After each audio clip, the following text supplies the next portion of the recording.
নমস্কার, হরে কৃষ্ণ, রাধে রাধে। সকল ভক্তগণকে আমার কৃষ্ণ মহিমা শ্রী রাধা মদন গোপাল জিও চ্যানেলে স্বাগত জানাই। আমার গুরুদেব প্রভুপাদ শ্রী স্বরূপ গোস্বামীর রাতুল চরণে ভক্তিপূর্ণ অগণিত প্রণাম জানাই। মাতা পিতার চরণে প্রণাম, সকল সাধুগুরু বৈষ্ণব ভক্তগণের চরণে প্রণাম জানিয়ে আজকের ভিডিওটি শুরু করছি। আজকে আমরা আস্বাদন করব বিজয়া একাদশীর ব্রত মাহাত্ম্য কথা। স্কন্ধ পুরাণে এই একাদশী মাহাত্ম্য এইভাবে বর্ণিত রয়েছে। মহারাজ যুধিষ্ঠির শ্রীকৃষ্ণকে বললেন, হে বাসুদেব, ফাল্গুন মাসের কৃষ্ণপক্ষের একাদশী মাহাত্ম্য অনুগ্রহ করে আমাকে বলুন। শ্রীকৃষ্ণ বললেন, হে যুধিষ্ঠির, এই একাদশী বিজয়া নামে পরিচিত।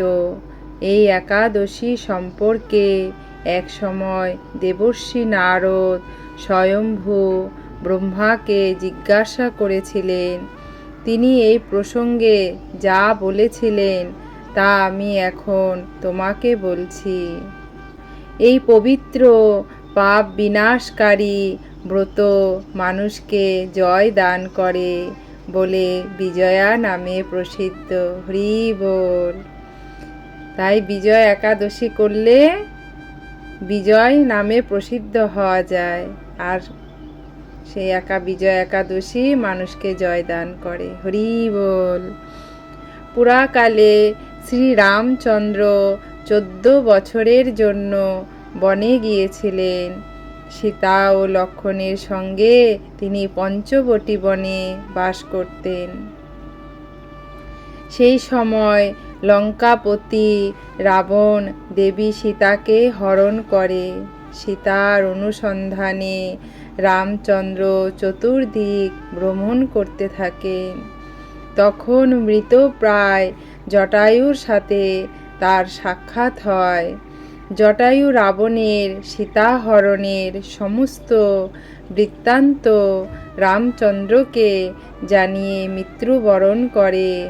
এরপর সীতা উদ্ধারের জন্য বানররাজ সুগ্রীবের সাথে তিনি বন্ধুত্ব স্থাপন করেন। ভগবান রামচন্দ্রের কৃপায় হনুমান লঙ্কায় গমন করেন। সেখানে অশোক বনে সীতা দেবীকে দর্শন করে শ্রীরাম প্রদত্ত অঙ্গরীয় আংটিটি তাকে অর্পণ করেন। ফিরে এসে শ্রীরামচন্দ্রের কাছে লঙ্কার সমস্ত ঘটনার কথা ব্যক্ত করেন। হনুমানের কথা শুনে রামচন্দ্র সুগ্রীবের পরামর্শে সমুদ্রে তীরে যান। সেই সমস্ত দুস্তর সমুদ্র দেখে তিনি লক্ষ্মণকে বললেন, হে লক্ষ্মণ, কিভাবে এই অগাধ সমুদ্র পার হওয়া যায় তার কোনো উপায় খুঁজে পাচ্ছি না। উত্তরে লক্ষ্মণ বললেন, হে পুরুষোত্তম, সর্বজ্ঞাতা আদিদেব আপনি, আপনাকে আমি কি উপদেশ দেব? তবে বকদালভ্য নামে এক মুনি এই দ্বীপে বাস করেন। এখান থেকে 4 মাইল দূরে তার আশ্রম। হে রাঘব, আপনি সেই প্রাচীন ঋষি শ্রেষ্ঠকে এর উপায় জিজ্ঞাসা করুন। লক্ষ্মণের মনোরম কথা শুনে তারা সেই মহামুনির আশ্রমে উপনীত হলেন। তাহলে স্বয়ং ভগবান ঋষির আশ্রমে যাচ্ছেন। তিনি আমাদের লীলার মাধ্যমে আমরা কিভাবে চালন করব এই জীবনটাকে উনি কিন্তু সমস্ত কিছুই দেখিয়ে দিয়ে গেছেন। তাই তিনি স্বয়ং ঋষির কাছে উনি যান। প্রাচীন ঋষি শ্রেষ্ঠকে তার উপায় জিজ্ঞাসা করুন। লক্ষ্মণের মনোরম কথা শুনে তারাই মহামুনি আশ্রমে উপনীত হলেন। ভগবান রামচন্দ্র ভক্তরাজ সেই মুনিকে প্রণাম করলেন। ভগবান হয়ে সেই মুনিকে প্রণাম করলেন। ভগবান আমাদের শিক্ষা দিচ্ছেন, এই জগতের সকল মুনি ঋষি কে আমাদের মান্যগণ্য করে তাদেরকে শ্রদ্ধা জানাতে হবে, প্রণাম জানাতে হবে, ভগবান আমাদের নিজ গুণে শিক্ষা দিয়ে গেছেন। মুনিবর রামচন্দ্রকে পুরাণ পুরুষ বলে জানতে পারলেন। আনন্দ ভরে জিজ্ঞাসা করলেন, হে রামচন্দ্র, কি কারণে আপনি আমার কাছে এসেছেন তা কৃপা করে বলুন। শ্রীরামচন্দ্র বললেন, হে মুনিবর, আপনার কৃপায় সৈন্যসহ আমি এই সমুদ্র তীরে উপস্থিত হয়েছি। রাক্ষস রাজের লঙ্কায় বিজয় করাই আমাদের প্রধান উদ্দেশ্য। যাতে এই ভয়ঙ্কর সমুদ্র উত্তীর্ণ হতে পারি তার উপায় জানবার জন্য আমরা আপনার কৃপা প্রার্থনা করি। হরি বল। মুনিবর প্রসন্ন চিত্তে পদ্মলোচন ভগবান শ্রীরামচন্দ্রকে বললেন, হে রাম, আপনার অভীষ্ট সিদ্ধির জন্য যে শ্রেষ্ঠ ব্রত করণীয় আমি তা বলছি। ফাল্গুন মাসের কৃষ্ণপক্ষের বিজয়া নামক একাদশী ব্রত পালনে আপনি নিশ্চয়ই সৈন্যসহ সমুদ্র পার হতে পারবেন। এই ব্রতের বিধি শ্রবণ করুন। বিজয় লাভের জন্য দশমীর দিন সোনা, রূপা, তামা অথবা মাটির কলস সংগ্রহ করে তাতে জল ও আম পাতা দিয়ে সুগন্ধি চন্দন সাজিয়ে তার উপর সোনার নারায়ণ মূর্তি স্থাপন করবেন।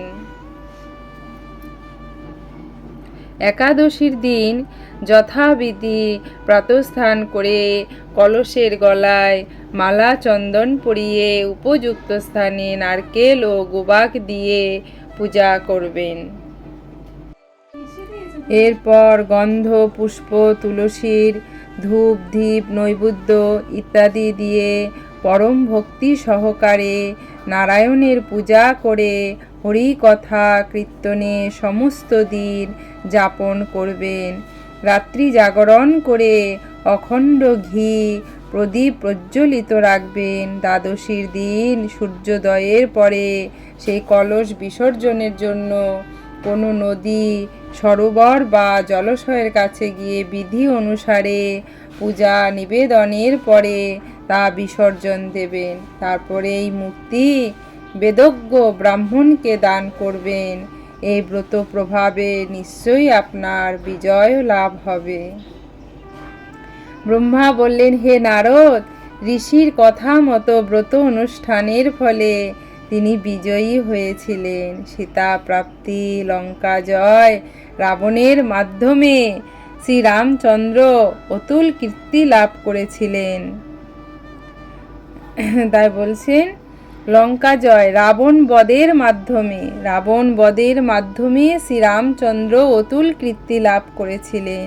তাই যথাবিধি সে মানুষ এই ব্রত পালন করবেন, তাদের এই জগতে জয়লাভ ও পরজগতের অক্ষয় সুখ সুনিশ্চিত জানবে। হরি বল। তাহলে আমরাও তো মায়ার সমুদ্রে পড়ে আছি, তাহলে আমাদেরকেও এরকম করে একাদশী পালন করলে আমরাও সেই সমুদ্র পার হতে পারবো। আর শ্রীরামচন্দ্র আর মুনি ঋষিদের কৃপায় আমরাও জয়লাভ হতে পারবো। শুধু একমাত্র আমরা ভগবানের নির্দেশ অনুসারে যদি আমরা চলি। হে যুধিষ্ঠির, এই কারণেই বিজয়া একাদশী ব্রত পালন অবশ্যই কর্তব্য। এই ব্রত কথার শ্রবণ ও কীর্তন মাত্রই বাজপেয় যজ্ঞেরও ফল লাভ হয়। হরি বল, হরি বল। রাধে রাধে। তাহলে আমরা আজকে বিজয়া একাদশীর মাহাত্ম্য আস্বাদন করলাম। আর এই ভিডিওতে যদি কোনো ভুল ত্রুটি হয়ে থাকে এই অধমাকে ক্ষমা করে দেবেন। আর আমরা যেন সবাই ভগবানের কৃপা সান্নিধ্য, সাধুগুরু বৈষ্ণবদের কৃপা সান্নিধ্য লাভ করে এই জগতেও যেন জয়লাভ করতে পারি, আর পরজগতের জন্য অক্ষয় সুখ যেন আমাদেরও সুনিশ্চিত থাকে। আপনারা সবাই ভালো থাকবেন। হরে কৃষ্ণ। রাধে রাধে।